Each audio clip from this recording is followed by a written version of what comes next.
Hey there guitar players, it's Anthony here at Cutting Edge Guitar, and in today's video I want to do another lesson for you all about how to practice effectively. So in my last lesson I was talking to you about how when you're practicing you want to try to cover as many bases as possible. So if you want to improve your knowledge of the fretboard, you probably also want to have good technique, and you probably also want to make some actual music. There is a very effective way to practice all three of those areas, and I talked about that in the last lesson. But what I want to talk about in this one is writing etudes.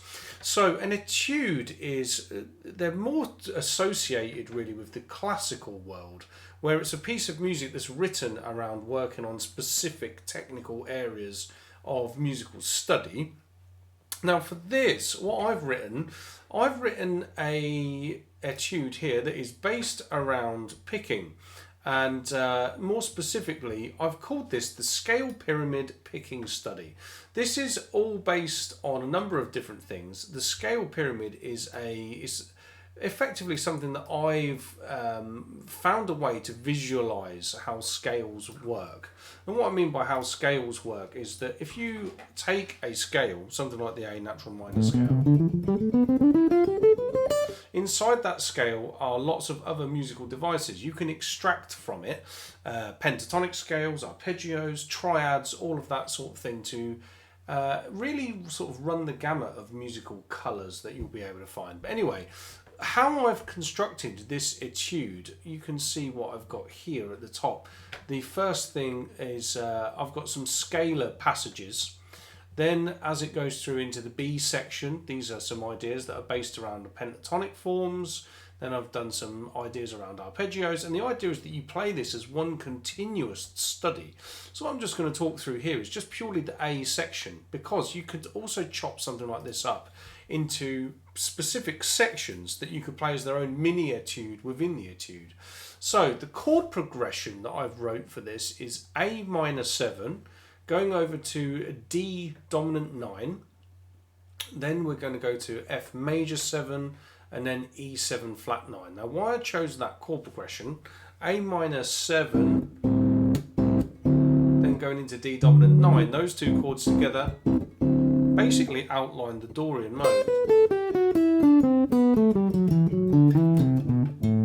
Okay, and then if you're watching this and you're going, well, why? I don't understand why. There'll be lots of other videos about that sort of stuff. I haven't got time to explain that here, but they do, trust me. If you look at that chord followed by that chord, you treat this as a root, you see the intervals that this chord makes underneath that one. Basically spells A minor 6. It's an A minor scale.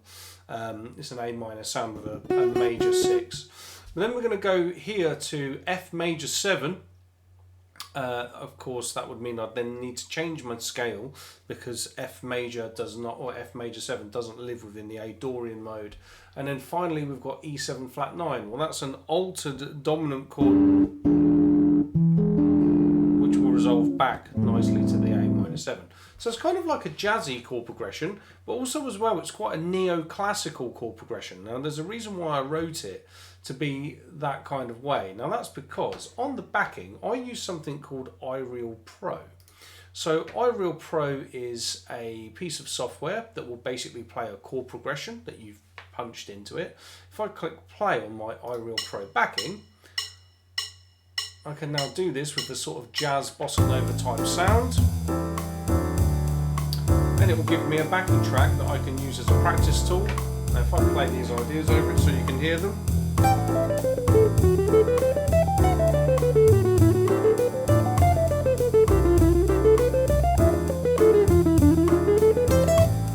That's basically what's going on in the first part of this etude.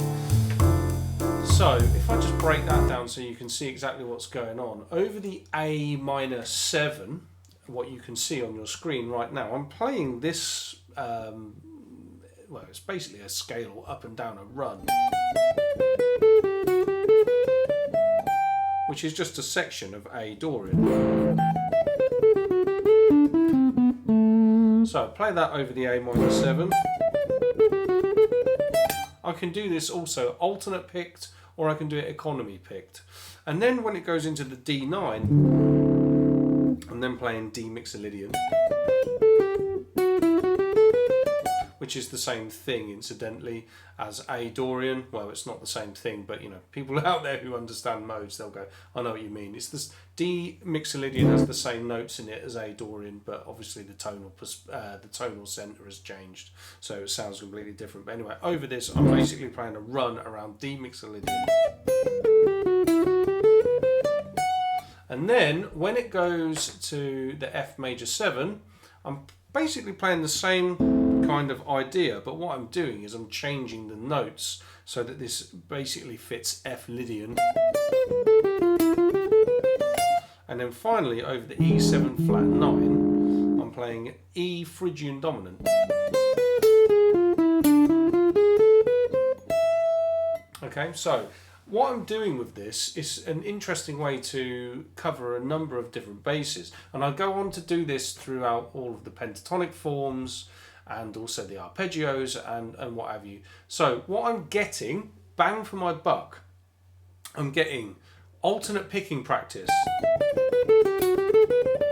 I'm getting fretboard knowledge practice because I'm also working on various scale forms and arpeggios and pentatonic forms and all of that. But then also on top of that, it's also that musical implementation thing, because I'm thinking about how would I go to create ideas out of it. Now, I'm not saying that you would ever necessarily play something like this in your improvisation. You wouldn't, but you could take some of these runs and go, what can I do to intro them and exit them to turn them into licks? So you're covering a lot of areas. Now, on top of that, this kind of idea is versatile in terms of musical genre, because at the moment I'm doing this on a clean tone with my volume rolled off over a jazzy style backing. But if I was to put on a sort of Yngwie-esque tone, like if you was to play the same ideas with that sort of sound on,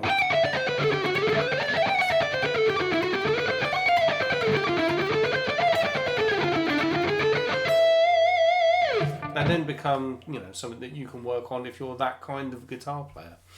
So basically the takeaway with this video, guys, is an effective way to practice is to either write some etudes for yourself that work on areas of music that you want to work on, the harmonic devices, the fretboard knowledge and the techniques that you want to work on, or of course you can learn other people's. There's plenty of etudes out there that have been written in lots of various places. There's also, you know, transcribing and learning particular songs and solos of people that you like, if you want to sit down and work on all of that stuff that works on a technique and a sound that you like.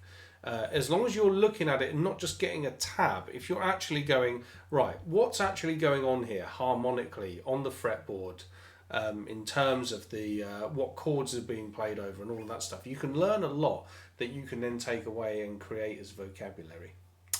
Okay guys, that is it for this particular lesson. If you've enjoyed what I've done here, please do subscribe to the channel. That helps me out massively.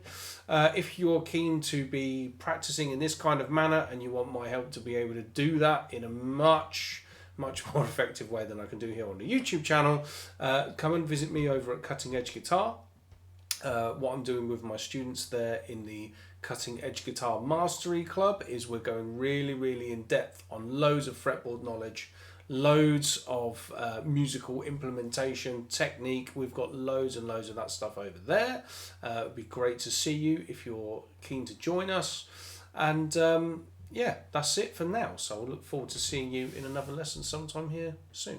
Take care.